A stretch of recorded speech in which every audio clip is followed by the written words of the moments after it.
Hi అండి, అందరికీ నమస్తే. ఎగ్ ఆమ్లెట్ నేను ఎలా ప్రిపేర్ చేస్తాను ఈరోజు అయితే చూపించబోతున్నాను. దానికోసం సన్నగా ఉల్లిపాయలు అయితే ఫస్ట్ కట్ చేసుకోండి. అలాగే కొత్తిమీరను కూడా సన్నగా కట్ చేసుకోండి.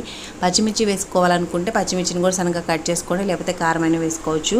సో ఉల్లిపాయ, కొత్తిమీర, వాటిలోకి టేస్ట్ సరిపడా సాల్ట్, కొంచెం పసుపు, అలాగే కారం వేసుకొని బాగా మిక్స్ చేసేయండి. అలాగే దాంట్లో కోడిగుడ్డు కూడా కొట్టి వేసేయండి.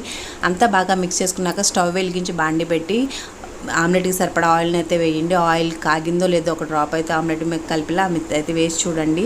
సో బాగా నూనె కాగిన తర్వాత ఆమ్లెట్ వేస్తే బాగా పొంగి వచ్చింది అనమాట.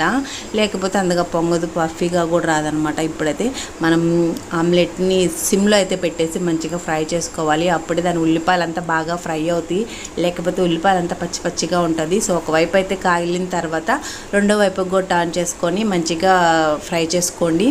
సో ఇప్పుడైతే ఆమ్లెట్ అయితే రెడీ అయిపోయింది. మీరు ఆమ్లెట్లో ఇంకేమన్నా వేస్తారా? కామెంట్ చేయండి. వీడియో నచ్చితే లైక్ చేయండి, ఛానల్ సబ్స్క్రైబ్